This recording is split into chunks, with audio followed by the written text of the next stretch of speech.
Good evening, Starspawn. It is I, your overlord, Almighty Cthulhu. I just came here to talk to you tonight. Back in the shed.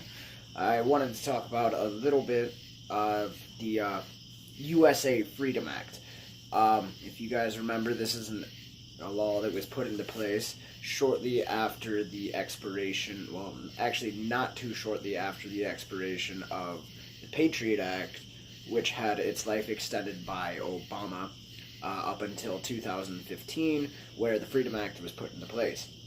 Now, the advocates of the Freedom Act would say that it puts a public figure or someone who is elected by the public into the FISA court so that there's an advocate for us, and it also ended the bulk data collection by the U.S. government. Now, the reason why I'm bringing this up is because it's expiring in 2019.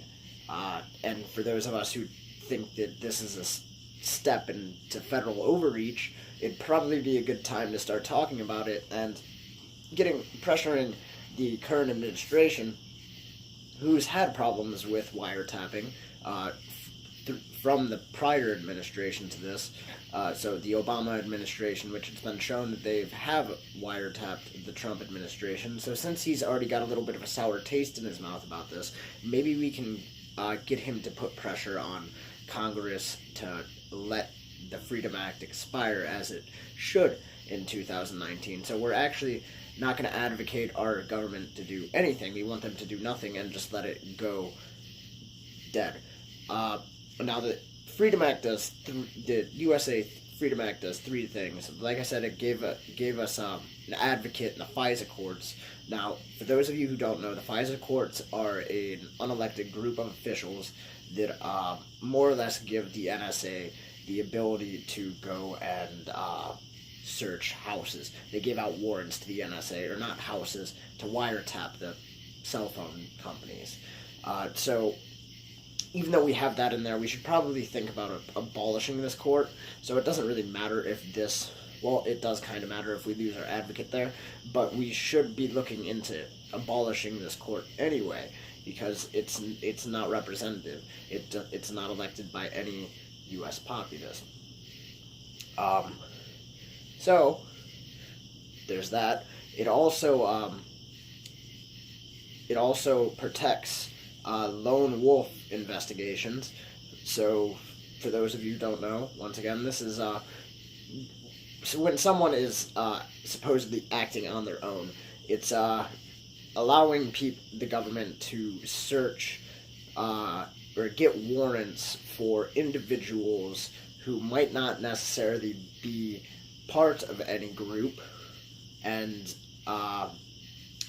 search them anyway as if they were part of a criminal organization. While this might be a good thing, because you could say that it might stop the lone gunmen, obviously it doesn't work all the time because we have things like Stephen Paddock still happening.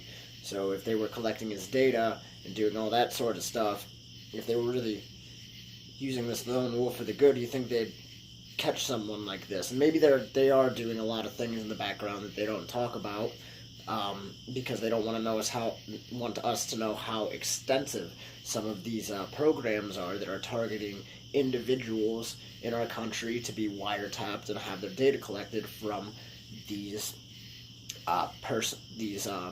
cell phone companies.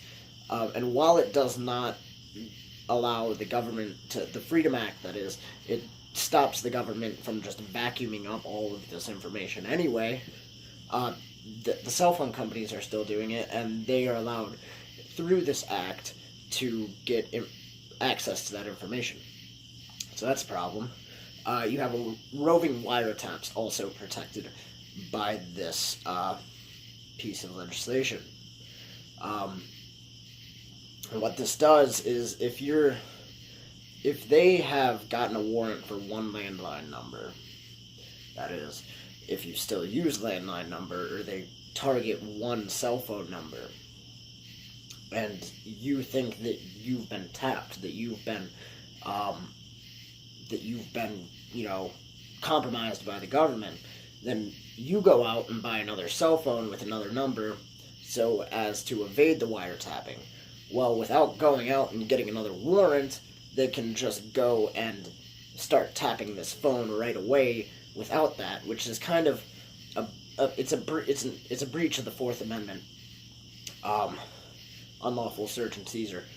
So yeah, we need to look at things like that.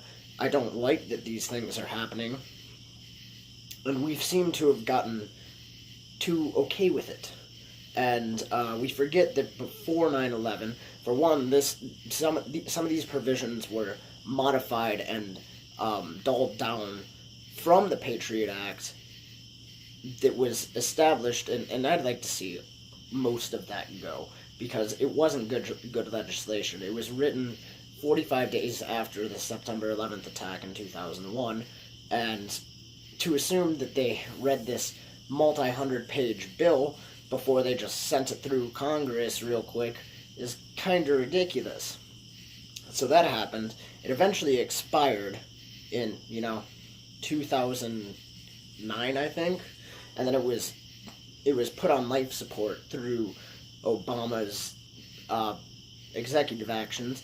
Him just liking to sign little pieces of paper and bypassing all the other branches of our government. So he did that until 2015, when they created the Freedom Act, the USA Freedom Act. I can't remember what it stands for, but it doesn't sound very free once you actually start reading it. And the big reason why I'm making this video is because it's expiring. We can let surveillance be curtailed in our country again. We can have less oversight. We can cut some of the cords to Big Brother, and we might have a chance with this current administration. So maybe I don't have a ton of viewers right now. Maybe not a ton of people are going to see this video. But we need to get the rumblings started on this particular topic. And, yeah. So things like that last call I'm going to edit these things out once I start working on my computer instead of my cell phone, and this angle will be better again, so look forward to that. There's going to be some changes on this channel, hopefully some better lighting. There'll be a studio. I talked about this in my video yesterday. I don't want to get too much into it, because I'd rather you guys just see it instead of hear me talk about it. But, yeah, that's about all here today. I'm just going to sit here and wait for the stars to turn.